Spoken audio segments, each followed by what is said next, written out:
حضور صلی اللہ علیہ وسلم نے نا فجر کی نماز پڑھائی، فجر کی، اور حضور فجر کی نماز پڑھا کے فرمانے لگے بھئی کسی بندے نے روزہ رکھا ہوا ہے آج؟ حضرت عمر کہتے ہیں رات کو میرا ارادہ تھا رکھوں، پر سویرے پھر میں نے گرا دیا، نہیں رکھا۔ حضور نے دوسری دفعہ پوچھا بھئی کسی نے روزہ رکھا ہے؟ تو حضرت صدیق کے اوپر نے ہاتھ کھڑا کیا، عرض کی یا رسول اللہ میں نے رکھا ہوا ہے۔ آپ حکم نہ دیتے تو نہ بتاتا، پر روزہ رکھنا بھی آپ نے توجہ دلائی ہے تو حکم بھی آپ کا بتاؤ تو بتا دیا ہے۔ حضرت عمر کہتے ہیں حضور نے فجر کی نماز پڑھائی، فجر کی۔ دوسرا سوال پوچھا بھی کسی نے کسی بیمار کی تیمارداری کی ہے؟ تو حضرت عمر کہتے ہیں میں نے فٹافٹ عرض کی یا رسول اللہ ابھی تو نماز فجر پڑھی ہے، تو اب گھر جائیں گے تو تیمارداری کریں گے نا۔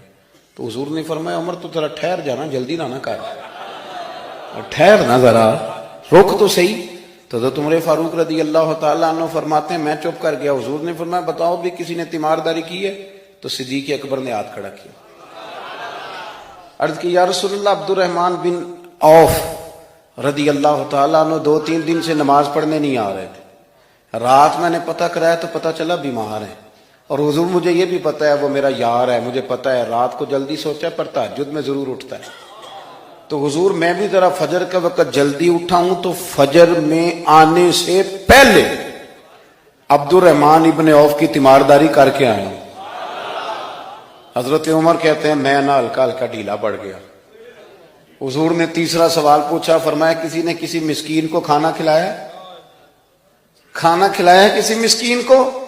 حضرت سیدنا عمر فاروق کہتے ہیں میں نے پھر عرض کی، میں نے کہا یا رسول اللہ ابھی تو فجر پڑی ہے، گھر جائیں گے کوئی چیز لیں گے تو کھانا کھلائیں گے۔ تو حضور پھر مسکرائے، فرمایا عمر تو ذرا ٹھہر نہیں جاتا، ذرا ٹھہر نہ، ذرا نظارہ تو کرنا، گویا یہ شان صدیق اکبر کا جلسہ ہو رہا، ٹھہرنا۔ حضور نے پھر پوچھا بھی کسی نے کسی مسکین کو کھانا کھلایا ہے؟ تو حضرت عمر کہتے ہیں لوگ سارے دائیں بائیں دیکھ رہے تھے اور میں چپ کے ابو بکر کو دیکھ رہا تھا، کہ مجھے پتا تھا کہ بولنا اسی نہیں ہے، اور دل میرا کر رہا تھا کہ کہہ دوں دیو جناب جواب، دل میرا کر رہا تھا۔ وہ سمجھ گئے تھے کہ سونا راضی کن کاموں میں ہو، بس یہ نقطہ انہوں نے پا لیا تھا۔ حضور نے فرمایا بتاؤ کسی مسکین کو روٹی کھلائی ہے؟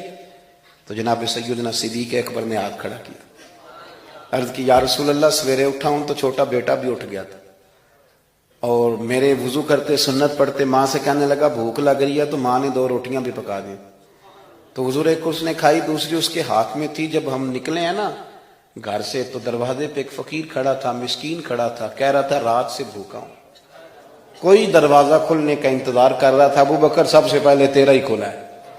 تو حضور میں نا اس مسکین کو ایک روٹی کھلا کے آیا ہوں۔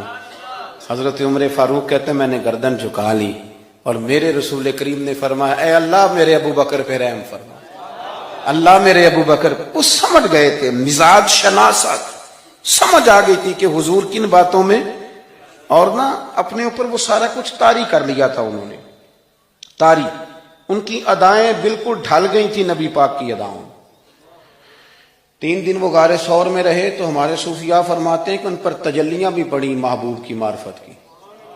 جب مدینے آئے نا نبی کریم کو لے کے، تو کچھ لوگوں نے حضور کی زیارت کی تھی، کچھ نے نہیں کی تھی، تو کچھ آتے تو نبی پاک کی دستبوسی کر کے بیٹھ جاتے، حضرت ابو بکر سے ہاتھ نہ ملاتے، اور کچھ صرف حضرت ابو بکر سے ہاتھ ملاتے اور حضور سے ہاتھ ہی نہ ملاتے۔ میری بات پہ توجہ ہے آپ حضرات کی؟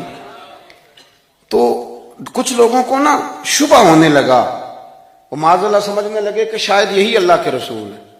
حضرت صدیق اکبر یہ کیوں شبہ ہوا؟ تو ہمارے محدثین فرماتے ہیں کہ ابو بکر صدیق بولتے بھی اس طرح تھے جو میرے نبی پاک کا طریقہ، بیٹھتے بھی اس طرح تھے جو رسول پاک کا طریقہ۔ کہتے ہیں انہوں نے امامہ باندھا ہوا تھا تو جو امامے کا پیچ حضور کا ڈھیلا رہ گیا تھا ان کا بھی ڈھیلا رہ گیا تھا، اس طرح اپنے آپ کو مزاج میں ڈھالا تھا، تو من شدی من تو شدم، میں اس طرح ڈھالا تھا مزاج میں، اس طرح کہ کوئی فرق ہی نہیں نظر آتا تھا۔ وہ کہتے ہیں جب حضرت ابو بکر صدیق نے دیکھا نا کہ لوگوں کو تو شک ہو رہا ہے، کوئی میرے ساتھ ہاتھ ملا کے بیٹھ جاتے، تو حضرت صدیق اکبر نے کہا کوئی ایسا کام کرنا چاہیے کہ پتہ چلے آقا کون ہے غلام کون ہے۔